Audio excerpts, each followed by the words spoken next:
તેતર ઉડાડ્યો અને તેતર એટલે નાનું એવું તેતર હોય અને બાંધવા માટે બહાનું કાઢ્યું. આ જે બા સાહેબ ના ભાઈઓ સફાડો એ જંગલમાંથી તેતર ઉડાડી અને તેતર ધીમું ધીમું હાલે અને ઉડે તો ધીમું ધીમું ઉડી શકે, એક હારે ન ઉડી શકે. એટલે ધીમું ધીમું તેતર ઉડતો હતો. એટલે આ માણસોએ 500 જણા વાળિયા ખોળિયા કરી તેતરની પાખું એમ કહેવાય કાપી નાખી અને એમાંથી ત્રંબક ત્રંબક ત્રંબક લોહીની ધારા વહેતી હતી.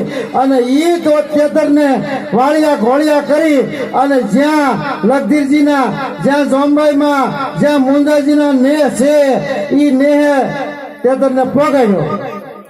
અને જોમબાઈમાં મા પવિત્ર હાથમાં મા કાળીની પૂજા કરે, બાજોટ ઉપર મા ભગવતી બિરાજમાન, શિવની મા કાળીની માળા કરે છે. હવે એ માળા કરતા હતા અને ઈ તેતર એમ કહેવાય કે ઈ બાજોટની માતાજીની બાજોટની હેઠે આવી ગયો અને જોમભાઈ મને એમ કહેવાય કે માળા પંપ કરી અને ચીતને આવી ગયું. આમ નજર કરી તો એમ થયું ઓહ લોહીની ધારવાડી થઈ અને બાજોટની હેઠે આમ હાથ નાખ્યો. એટલે હાથમાં તેતર આવ્યો એટલે પોતાના ખોળામાં બેહાડ્યો. માથે હાથ ફેરવ્યો. એટલે તેતર એમ કહેવાય તેતર નાનું એવું છે પણ હાથમાં બધા એના હરખા છે. કીડીમાં, હાથીમાં, આપણામાં બધા હાથમાં. એટલે એ હાથમાં ફળ ફળ ફળ એમ થતો હતો. એટલે જોમભાઈ મારે માથે હાથ મૂકીને તેતરને એમ કીધું કે ભીમા, મારા પેટ ભીમા, આ તો રજપૂતાણીનો ખોળો છે, આ કોઈ કોળી વાઘરણનો ખોળો નથી. હવે તું મારી આશરે આવ્યો, મારી ભગવતીને હૈયા છેડ્યો, મારી માતાજીના મઢ હેઠે આવ્યો. હવે હું તને નહીં દવાઈથી કોઈને, કદાચ તને કોઈ શિકાર કરવા આવતું છે તો હું તને નહીં દઉં. હવે એમ હાથ ફેરવ્યો એટલે શબ્દ બોલે અને તેતરના હાથમાં એમ થઈ ગયું ટાઢક થઈ અને ફળ ફળ જે હાથમાં થતો હતો એ સ્થિર થયો. અને એ 500 સભાડો ઘોડા પર અવાર થાય અને રાડું નાખે. એ કે હે અમારો જખમી તેતર આપી દો, અમારો શિકાર આપી દો. આરો અવાજ સાંભળ્યો જોમભાઈમાં ના કાને. જોમભાઈમાં ઉભા થઈ તેતરને હાથની કળાઈ ઉપર આમ લઈ અને તેતરને લઈને બહાર ગયા. એ કે ભાઈ તમે કોણ છો? તમે કઈ જ્ઞાતિના છો? એ કે અમે ક્ષત્રિય દરબાર છીએ. એ કે તો તમને ખબર નથી તો અમે દરબાર છીએ, અમે ક્ષત્રિય છીએ. આંગણે આવેલું, આશરે આવેલું કોઈ અપાય નહીં. તમે ગાઢના રાડું નાખો છો, કઈ જગુના હબ કરો છો, ન બોલવાના શબ્દ બોલો છો.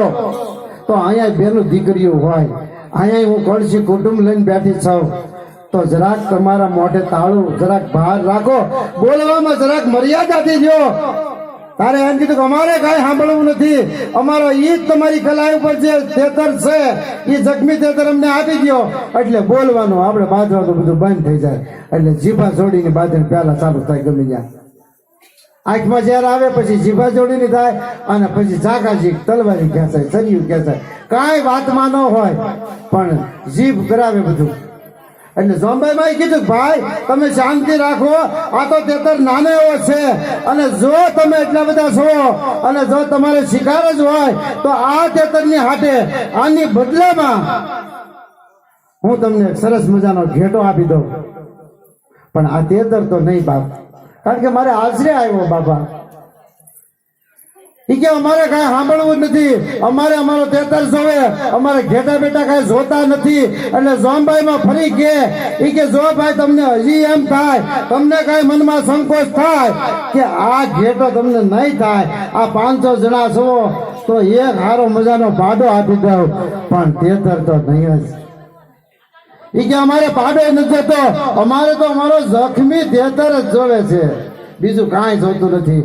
એટલે એ વખતે જોમભાઈ મને ખબર પડી ગઈ કે આ તો તેતરના બાને બાંધવા આવ્યા છે. તેતરનું તો નામ છે એટલે બાંધવા આવ્યા. એટલે દીકરો અંદર, જોમભાઈ માનો દીકરા મુંજાજી અંદર એના એમ કહેવાય કે આરામ ખંડની અંદર આરામ ફરમાવતા હતા. અને ઈ માએ હુકમ કર્યો કે હે બેટા મુંજાજી, હવે તું ઉભો થા, તારા બળમાં દળ દાખલ અને ઘર બાપ ભલું કામ. આ તો બાંધવા આવ્યા છે. અહીંયા 500 સફાડો તેતરનું બહાનું કાઢે છે અને એ વખતે સોમભાઈ માં અંદર જાય અને એમ કહેવાય કે મુંજાજીને પોતાના દીકરાને હાથમાં વાળાસી તલવાર આપી અને એમ કીધું કે બેટા તારા બાપનું નામ રાખ, તારું બળ છે ને એમાં દળ દાખલ અને ભલું કામ કરી નાખ, તારા જગતમાં તારું નામ રહે, તારા ઇતિહાસમાં તારા નામ ચડી જાય. એ વખતે મુંજાજી ઉભા થઈ એટલે એમ કહેવાય કે ધનની જણ તો કા હરિજન જણ અને કા દાતાર અને કા સુરવીર અને નહીતર રેજે વાંજણી તું મત ગુમાવીશ નૂર. આવા દીકરાને આવા સુરવીરને જન્મ દે ને એની માં જનેતા એને તો જય જયકાર હોય. એટલે ઈ વખતે સોમભાઈ માનો હુકમ પાળી અને ઈ મુંજાજી હાથમાં એમ કહેવાય તો વાળાસી તલવાર લઈ અને 500 ઘેટામાં હાવજ પડે એમ 500 સફાળો હતા એમાં એક મુંજાજી અંદર પડી અને ધીંગાણું જયારે ચાલુ થયું 140 સફાળોને જયારે માર નાખ્યા, હાથ વીવું મુંજાજી એકલા કાપી નાખ્યા હતા. અને છેલ્લે જાતા સુરવીર છે છેલ્લે જાતા પોતાના ગળે તલવારે ડીગઈ અને પોતાનો દેહ પડી ગયો અને ઈ દેહ પડ્યો એટલે ઓલા બધા ગયા અને આયા જોમભાઈ માં મુંજાજીનું માથું ખોળામાં લઈ અને જયારે મરસ્યા ગાતા હતા અને ઈ મરસ્યા ગવાતા હતા અને આમથી લખુરજીને આવ્યું અને આમથી આવવું અને આમ જોતા આવે એ કે ઓહ એક પછી એક એટલે 140 લખીરજી ગયા હતા. 140 માણસોને મારી નાખ્યા છે. તો આ સુરવીર કોણ હશે? એને એમ નહોતો કે મારો ભાઈ મુંજાજી છે, પણ એમ કહેવાય કે જેમ જેમ નજીક આવતા ગયા અને આમ નજર કરી તો પોતાની જનતાના ખોળામાં મુંજાજીનું સર એનું માથું પડ્યું અને મરસ્યા જયારે ગવાતા હતા અને એ વખતે લખીરજી પોતાના હૃદય ઉપર પાણા મૂકી અને એની માને હુકમ કર્યો હતો કે માં, હે માં ભગવતી, આવા મુંજા જેવા જો દીકરા તારે કુખે જન્મા હોય અને હાથ વીવું જણે એકલાએ કાપી નાખી હોય તો માં આ સુરવીર કહેવાય. તો આ સુરવીરની વાહે મરસ્યા ન ગવાય, આની વાહે તો કુંવારો મારો ભાઈ છે એની વાહે ધળ મંગળ ગીત ગવાય. એટલે તેથી ધળ મંગળ ગીત ગવાના હતા, લગ્ન ગીત ગવાના અને એમ કહેવાય કે એ ગીત ગવાતા હતા. અને એ સમયે મુંજાજીની જ્યારે શમશાન યાત્રાનો સમય આવ્યો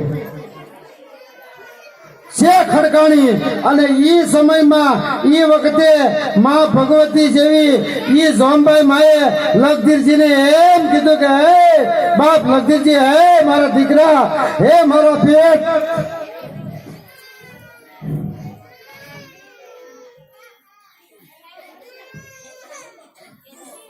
હે મારા પેટ, જ્યારે તારા બાપ રતનજી રાજા હતા અને ઈ દેવલોકમાં કૈલાસવાસી થયા અને ઈ વખતે આ મરનાર મુંજો મારા પેટમાં હતો બાપ. હે બેટા લખધીરજી, એટલે ક્ષત્રિયનો ધર્મ છે કે એનો ધણી જ્યારે દેવલોક ભાવી જાય, ભગવાનના દરબારમાં જાય ત્યારે એની જે સ્ત્રી એની પોતાની ઘરવાળી એમ કહેવાય એની પાછળ સતી થઈ જાય, એની ચિતા અળગતી હોય અને એ ચિતામાં ઉભા રહી જાય અને એને સતી થઈ ગયા કહેવાય. એટલે કે બેટા લખધીરજી, તારો બાપ જેથી કૈલાસવાસી થયા તેથી આ મરનાર મુંજો મારા પેટમાં હતો એટલે હું તારા બાપની વાહે સતી નહોતી થઈ ગઈ. એટલે આજ મને બેટા મુંજાની હારે જવા દે, તારા બાપની અને મારા ક્ષત્રિય ધર્મ મને આજ પૂરો કરવા દે. એટલે ઈ સમયમાં લખધીરજી અને સોધારે આંસુ એમ કહેવાય કે જયારે રુદન કરતા હતા અને અહીંયા મુંજાજીની જેમ ચિતા ખડકાણી અને એ વખતે બે હાથ જોડી અને હે માં ભગવતી જોમભાઈ માં, મારા પરમાર પરિવારની જનેતા, ઈ ચિતા પર ઉભી રહી ગઈ માં જોમભાઈ માં અને હળ હળ હળ હળ અગ્નિ હળગતી હતી અને ઈ અગ્નિએ માં જોમભાઈ માને શરીરને બાળીને જયારે ખાક કરી નાખ્યું અને ઈ જોમભાઈ માં અને ઈ મુંજાજીનો ભાળિયો હાલની તારીખમાં મૂળી ગામ મોજૂદ છે. અને કોઈ પણ બાઈ માણસ હોય, કોઈ પણ દીકરી પરમાર પરિવારની હોય અને ઈ દીકરાનો જન્મ કે દીકરીનો જન્મ આપ્યો હોય અને કદાચ કાંઈ તકલીફને કારણે એમને દૂધપાન ન આવતું હોય અને બાળક જો ભૂખ્યું રહી જતું હોય તો અહીંથી 5 ગાંવ હોય કે 50 ગાંવનો પલ્લો થતો હોય પણ 1-2 અગરબત્તી કરી અને 2 દીવો કરી અને જોમભાઈ માને જો તમે સમરણ કરી અને એમ કહેવા કે હે મારા પરમાર કુળની, હે ભગવતી, અમારા પરમારની જનેતા, આ તારું બાળક આ દૂધપાન વગરનું ભૂખ્યું રહેશે તો ભૂખ્યું ન રહેવું જોઈએ. જો એટલે અને જો ભૂખ્યું ન રહે અને ભૂખ્યું નહીં રે માં તો હું એક એમ કહેવાય કે તારા નામ ઉપર એક કાપડાનું કોઈ પણ સાધુ બ્રાહ્મણને દાન કરીશ. અને જો એવી માનતા મુક્તિ કરી, એવો આરાધ કરી અને જો મારી માં ભગવતી એમ કહેવાય કે જોમભાઈ માન્યા જો મોડી બેઠી બેઠી સાંભળે નહીં ને તો બારોટ નો હું કહેવા, મારે પોતાને અનુભવ છે. અને ઈ બાળક એવી માનતા કરી હોય અને ઈ બાળક ભૂખ્યું રહેતું બંધ થઈ જાય તો માનજો કે જોમભાઈ માએ બંધ કર્યું. મારી નાની દીકરી, મારો પ્રસંગ કહો, મારી નાની દીકરી